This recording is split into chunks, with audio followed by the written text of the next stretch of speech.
আগে কি সুন্দর দিন কাটাতাম আমরা। সত্যি বলতে সেই সময়ের আনন্দ আজও মনে পড়ে।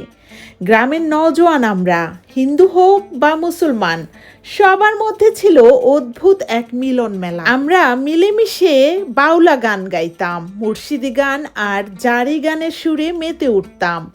হিন্দু বাড়িতে যাত্রা আয়োজন হতো, আমরা নিমন্ত্রণ পেতাম, আনন্দের সঙ্গে সেই যাত্রা গান শুনতে যেতাম।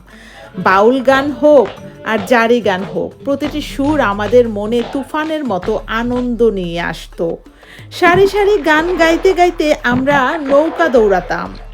নদীর পানি যেন আমাদের খুশির অংশ হয়ে উঠত। বর্ষার সময় আরো আনন্দদায়ক হতো, গাজির গান শোনা যেত, রঙে ঢঙ্গে সবাই মেতে উঠত।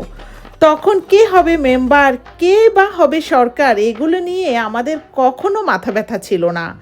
আমাদের আনন্দের কাছে রাজনৈতিক খবরের কোনো মূল্যই ছিল না। হায় রে, কেমন ছিল সেই নির্ভীক আনন্দ, সেই সহজ সরল জীবন। কিন্তু এখন সেই দিন আর ফিরে আসে না। আমরা এখন জীবনের কঠিন পথে হেঁটে চলি। এখনকার জীবন চলে রক্তারক্তি, মারামারি, দাঙ্গা হাঙ্গামা নিয়ে। সুখের বাসনা তো ছিল তখন, দিনগুলো কত সহজে কেটে যেত, তার তুলনা আজকের জীবনের সঙ্গে করা যাবে না। সেই পুরনো আনন্দ, সেই নির্ভেজাল খুশি, সব কিছুরই আজ রয়ে গেছে শুধুই স্মৃতি। হায় রে, আগে কি সুন্দর দিন কাটাতাম। সেই আনন্দের দিনগুলো, গান আর বন্ধুদের সঙ্গে কাটানো মুহূর্তগুলো সবই আজ আমাদের মনে এক অমলিন ছাপ ফেলে গেছে।